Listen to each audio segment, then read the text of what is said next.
Big Will, we'll go to the crossing at Dickey Road. So you'll hear it.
Whoa, you broke the switch better now. Now you broke the switch.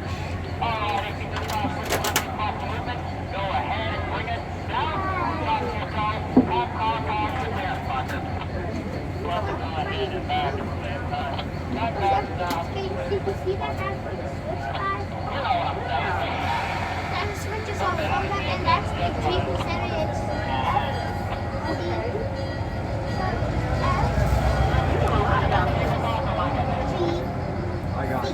Oh, he's going to the side and can you see that? I even look at the front. Let me see the side.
Does lots of greasing of the undercarriages go on here? So, all our locomotives are about 70 years old, yeah. So they drip a lot of blood. Ah, okay. So to keep the Environmental Protection Agency happy, we put those pads down. I see. Correct. So this is a crew car that we currently use. We got crew that comes from all over the state, so they stay in that car. That was really environmental. And that is from their most recent trip. Yes, it is. Obviously, they donated it to us back in the early 90s.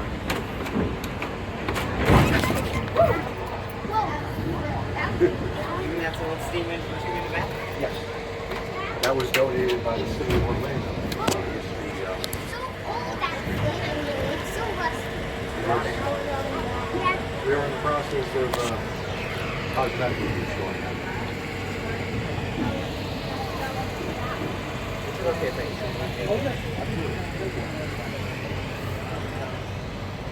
My job is pretty much done, so take all the pictures you want.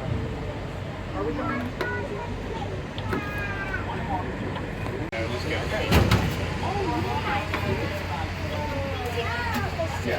I already took a picture of those cars. 30 years ago. On 95, I'm a conductor for a railroad. On my weekends, I like to punish myself even further for free. I don't know why. Now, with that being said, I'll teach a little bit about how coupling worked back when and how it works today. First and foremost, these guys right here. These are more or less, I don't want to call them the invention of coupling, but these were the first real standardized version. Simple enough system called a link and a pin. Railroads loved these because they were dirt cheap. You can make tons of them for relatively no money. Now, how these would work is, if you got lucky, you'd have one of these fancy transitions ones a little bit later. But originally, you had two boxes that were just yay big, that had a hole in the top of them. What you would do, stick one foot in, put your link there, in through the top of the hole. Now, you all ready to couple there. Keep in mind, there's no radios, no computer, no internet, nothing like that. So how you communicate with your locomotive engineer is you get ready, hold it up, get ready to line it up, give him a hand signal, bring it back to me. You start moving the locomotive back. Keep going, keep going. As soon as the top of the box caught that, out, you'd let him hit. With that being said, when they hit, there was about a ½ inch of clearance. Oh, to be technical, they hit and then sprung back out and there was about a ½ inch clearance. Now, when it catches, you gotta be ready with the other pin, ready to drop it in. Or if you get distracted, all right, bring it back to me. I don't know, I see a pretty girl, something walk by, woo, and it gets crushed. Now, if that happens, I don't have these fancy gloves like I do today. Maybe if I'm lucky, I got some leather stuff. Probably nothing. Where do I go? Who do I see? My hand's all busted up, probably crushed. Any ideas? Any guesses? The barber, Yep. local surgeon too. Bingo, you got it. Called the railway surgeon. Railroads actually are credited with the invention of modern workplace medicine. They would have a surgeon at every, well, not every rail yard, but the better railroads would have a surgeon at the rail yard whose only job it was to attend to certain things like that, injuries that were either severe enough to warrant the patient needing to be stabilized before they were brought to an actual hospital, or if it was minor enough, treat it there and released. Now I would go there, keep determining what was wrong, either patch me up or probably in that case send me to an actual hospital, and we'd go on our merry way. I wouldn't be using this hand for a while. Now, here's how we do it these days. Link and pin completely outlawed, so let's get rid of that. Before I do anything, I hop on my radio. You guys heard me do it out there. To call up my locomotive number, let's just say 123 for the sake of the demonstration. All right, 1, 2, 3, 3-step for Trainman Thompson or whatever my position is. Say 3-step applied. Pretty much that's putting the locomotive in neutral and putting the brakes on. It's not going to move on me. That gives me more or less permission to go in here, open up my automatic knuckle coupler and make sure we're good for the couple. All good, and make sure that one's opened up, make sure I'm all lined up. All right, 1, 2, 3, release the 3-step on Trainman Thompson, bring it back, and judge the distance. We usually go in car length, so the length of that red car over there, about 50 feet. Let's say, I don't know, 2 cars, 1 car, 25 feet, 15, 10, 5, 4, 3, 2, the knuckles would hit automatically, I'm out in the clear, and you close the knuckle. Now, do you guys think I'm done? No. Not quite. Now, what if this happens? This right here, this is called the pin. It's actually what locks the knuckle in place. What if I hit it? It does a little something like that. It doesn't actually go down. What do you think happens? I pull on it, train comes apart. Now, on a freight railroad, that's a crappy day. Maybe a write-up for me. Don't do it again type of deal. A little bit of paperwork, and I have to put the train back together. Not fun. Passenger service, that could mean somebody falling in between the cars and getting killed. Not ideal. So, he hits it. Ow. Now, this is a good one. Usually this wouldn't happen. If I hit a 50-step car. There we go. Okay. So, I call for I'd say what's called a stretch. Simple enough. 1, 2, 3. Go ahead and stretch it out for me. Now keep in mind, the air isn't hooked up on this part of the train yet, so its brakes are still on. It ain't going nowhere. So it's gonna about throttle 2 or 3. Pull on it. Make sure it's good to go. Ideally, I'd like to have the whole weight of the train on this knuckle so I know it ain't going nowhere. Once we have a good stretch, I'll again call for a 3-step, which means none of this is gonna move. Go on under, grab my air hoses, hook the 2 up, and slowly provide the train with air, which will release the brakes. Then we do a couple of quick brake tests and we're good to go. Now I say quick, usually the brake tests are the most grueling and arduous part of railroading, but let's not talk about that. From there, we're off. Uncoupling is simple. Like I was saying, just pump. She comes apart and tell my locomotive to move. Now, can anybody tell me what this is? I know somebody asked. Somebody knows. Any guesses?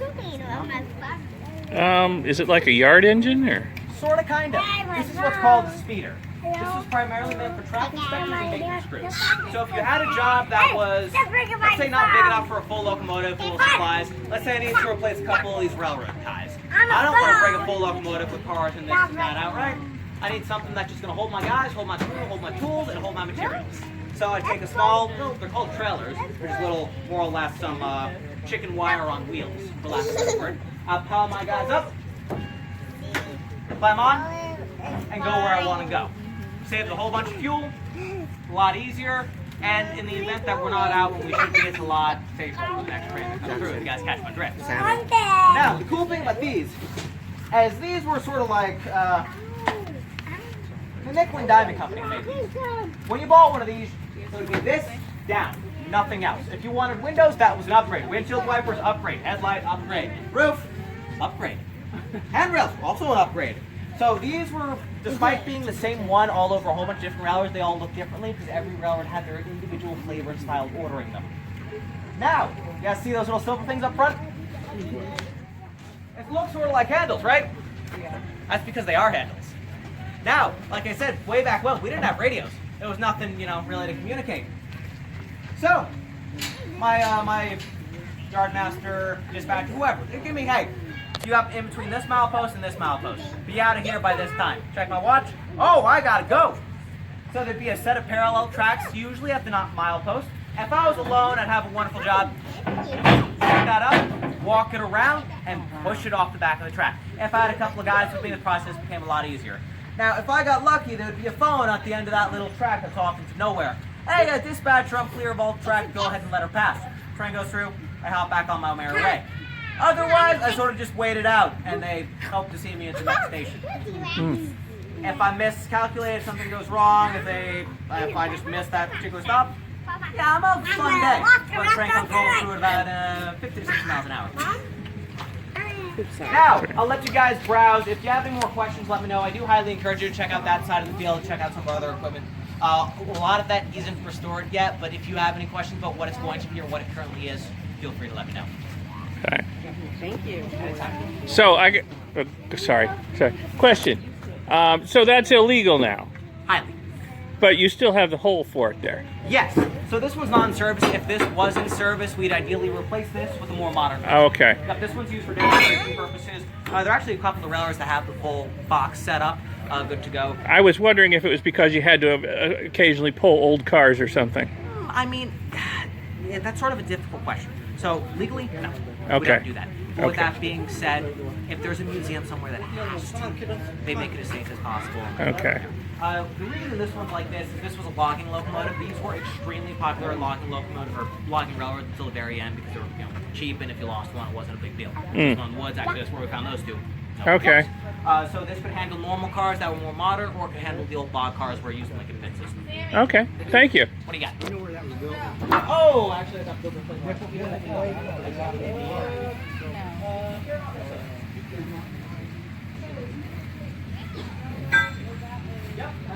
yeah, that was the first of this.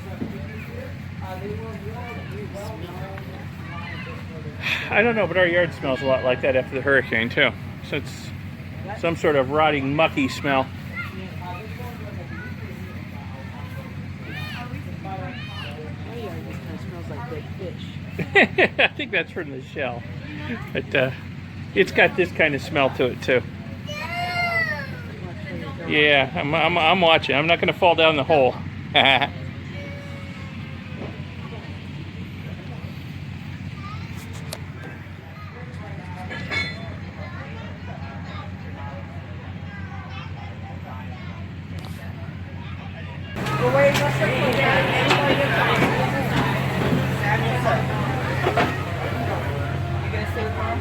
Okay, I gotta leave. Oops. Come on. Let's hurry up. Get out of the way. Out of the way. Out of the way. Quick, quick. Walking the length of the train.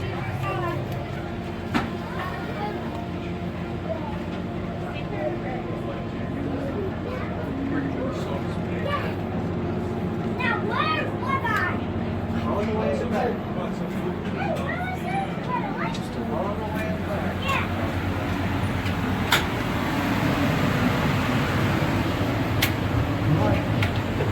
Oh, yeah. Ding, ding.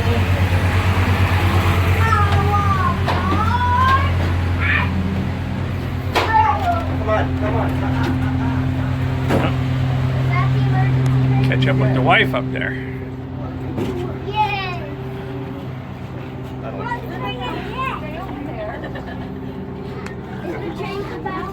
whole lot more comfortable than an airplane. Come on. So I can see over there. I was looking up there.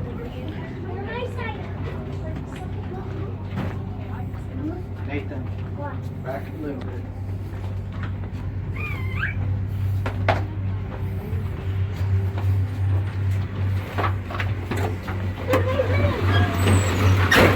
It's okay.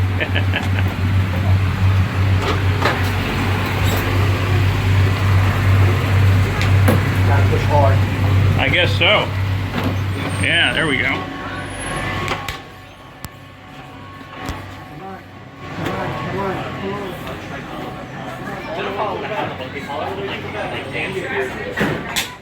And here we are.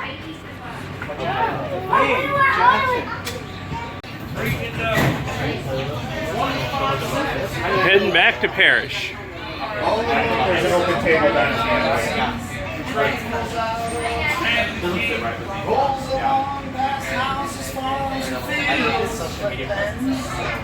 And our assistant conductor is serenading us.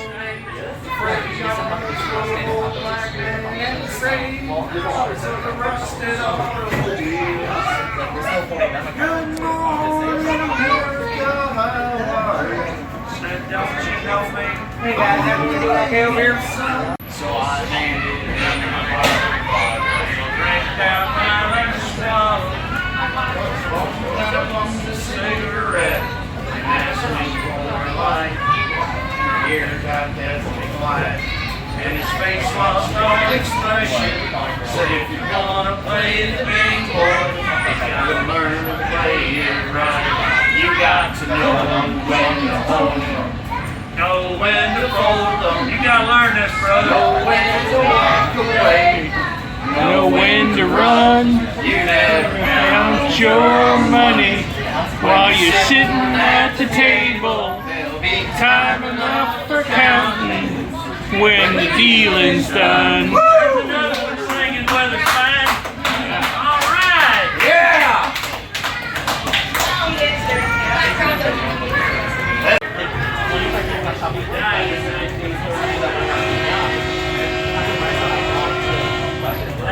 There it is. Jimmy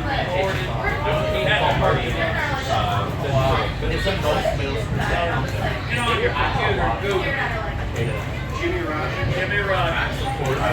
Singing break. Don't remember what's the singing break.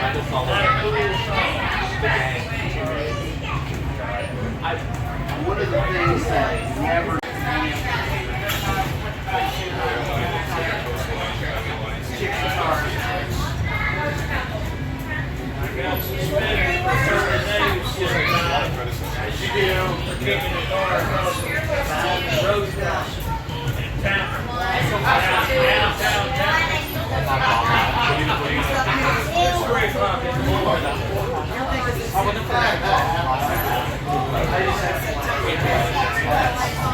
That's the good stuff right there.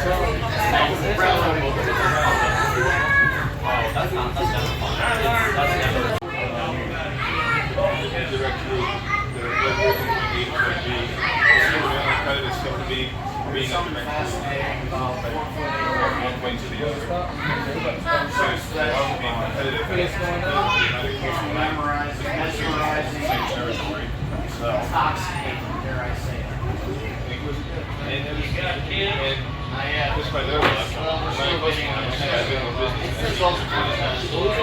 Daddy, we're here. Why the train? What is it? The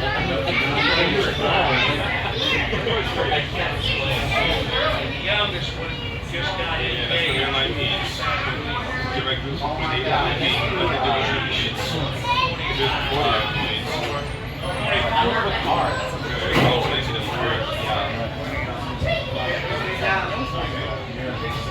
And here we are back in Paris.